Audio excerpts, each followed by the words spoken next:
తాళికట్టే శుభవేళకు పోలీసులు ఎంట్రీ ఇచ్చి ఆపండి పెళ్లిని అనే డైలాగ్ తెలుగు పాత సినిమాల్లో మనం చూస్తూనే ఉంటాం. అలాంటి రియల్ సీన్ రియల్ లైఫ్ లో కూడా ఇప్పుడు సర్వసాధారణం అవుతున్నాయి.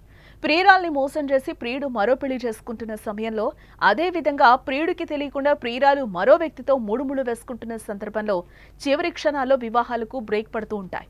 తాజాగా మహబూబాబాద్ జిల్లా డోర్నకల్లో ఓ పెళ్లి ఊహించని విధంగా ఆగిపోయింది.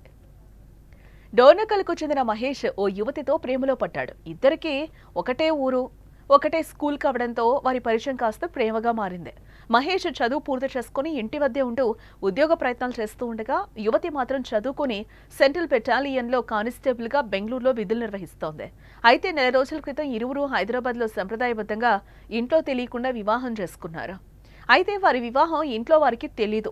పెళ్లి విషయాన్ని కుటుంబ సభ్యులకు చెప్పిన అనంతరం ఇంటికి తీసుకెళ్తానని ప్రియురాలతో చెప్పాడు. కానీ పెళ్లి విషయానికి ఎవరికీ చెప్పలేదు. అంతేకాకుండా పెద్దలు మరో అమ్మాయితో కుదిర్చిన వివాహానికి సిద్ధమయ్యాడు.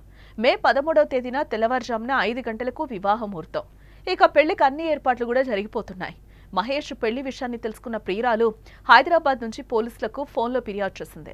వారి పెళ్లి ఫోటోలను, వీడియోలను వాట్సాప్ ద్వారా పంపించింది. ఆమె ఫిర్యాదుతో తెల్లవారుజామున మహేష్ ఇంటికెళ్లి పెళ్లి కార్యక్రమాన్ని నిలిపేశారు. ఇలా గంటల ముందు పెళ్లి ఆగిపోవడంతో స్థానికంగా చర్చనీయాంశంగా మారింది. ప్రస్తుతం డోర్నకల్ పోలీస్ స్టేషన్లో ఈ పెళ్లి పంచాయతీ జరుగుతోంది.